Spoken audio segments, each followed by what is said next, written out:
I want to tell you a little bit about my backstory behind this because I'm actually from a farming family. Right. And my dad was a farmer his entire life from a very young age. And my mum was a farmer's wife. And they had traditional roles. Uh-huh. She had the children and looked after the children, and he went out to work and stuff like that. So I grew up on a farm. And he was a dairy farmer mainly, but the dairy aspect of the farming he'd kind of stopped when I was very young. Right.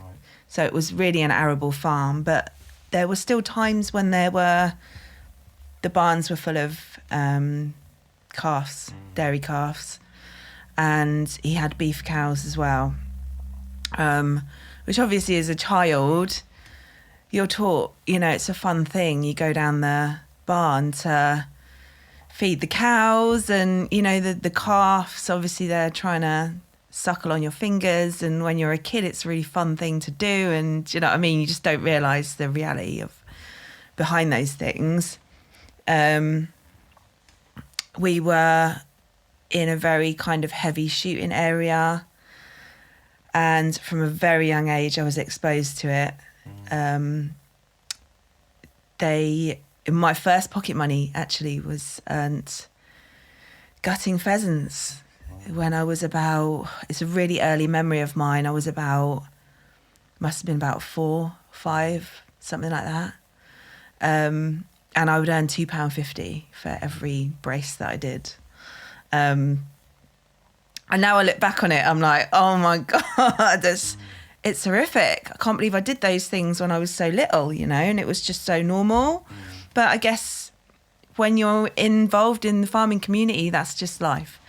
So when I wanted to work with animals then, because I was brought up in this sort of environment. And when I left secondary school, I went to agricultural college and I did animal care. And I worked on farms myself, and when I first went vegan, I looked back on this part of my life and was absolutely horrified, and it was horrible.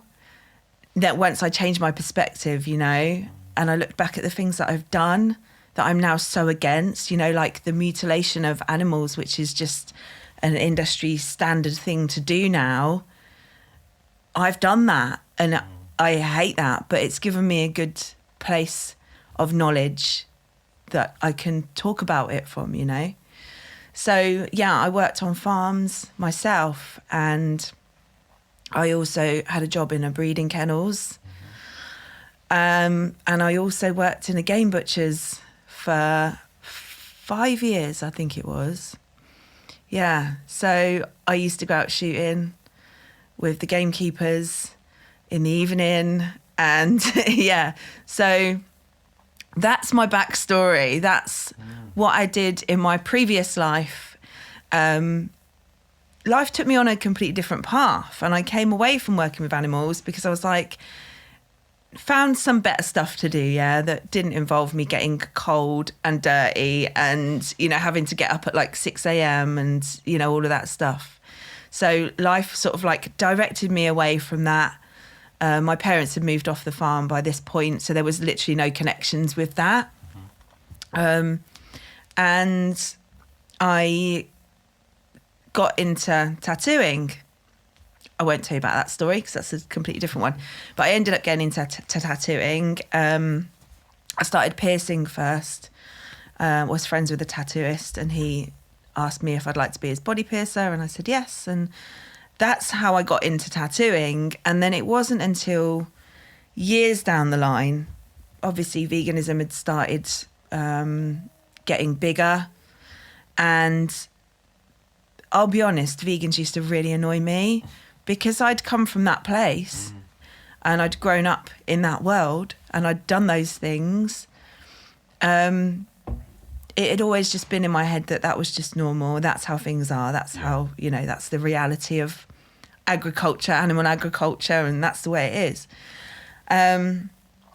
So it was never my intention to be vegan at all. And what happened was I had quite a bad mental health breakdown it was 2014, 2015.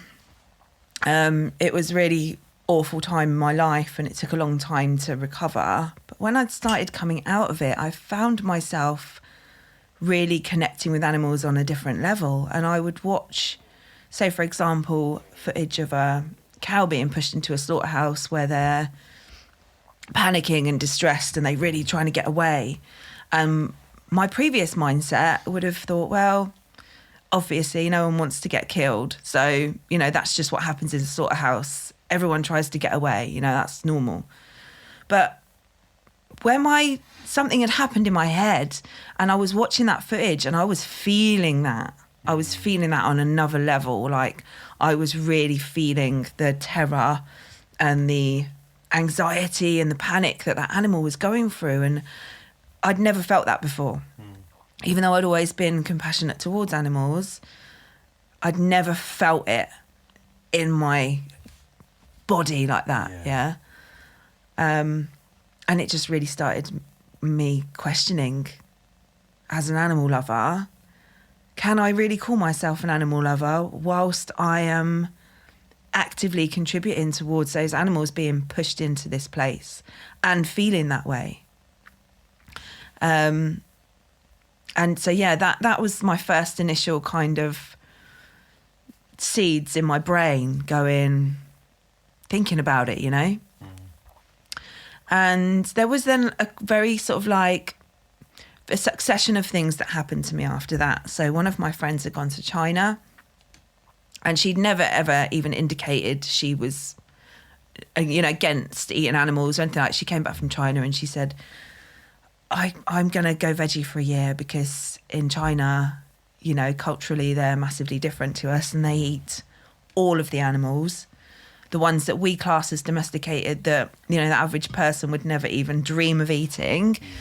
And she couldn't decide how she drew her line about which animals she would eat and which she wouldn't and why she had that line and where it was. And she just started questioning it. And once she said that to me, I was like, that's a really good question. Where is your line and how do you draw it as an animal lover? There should be no line, really.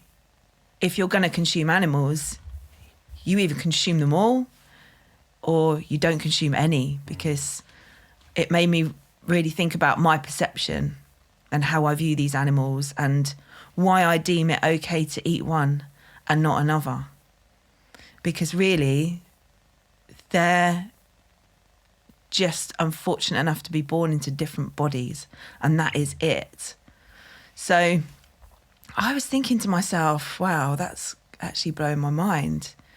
And then I just thought, I can't eat any of them because, why is it okay for me to go, well, I'm going to love this animal, but that one can go and have its throat cut open so I can consume their flesh?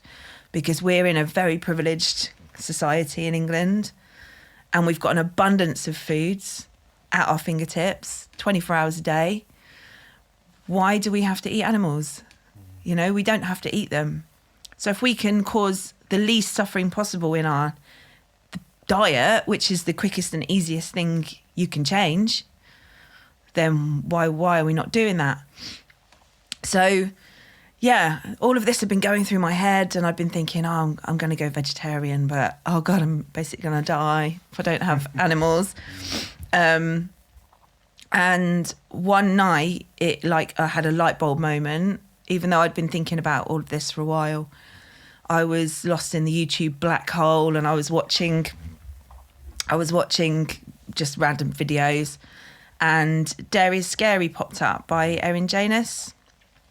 And I watched it, and it's like 5 minutes, 48 seconds long, if I remember correctly. And even though she didn't teach me anything I didn't know about the dairy industry, just where my perspective on this had changed mentally, and I watched it, it was like something went off in my head. And I just thought, oh my God, I can never, ever contribute to this ever again. Like, it's horrific. The dairy industry is horrific. And I'd been part of that at times and not even seen the reality of it, you know? Because I've been indoctrinated into that mindset where all of this stuff was just normal to do to these animals. And I watched that short documentary, and I was like, I am never, ever, ever giving my money to that industry ever again. Ever.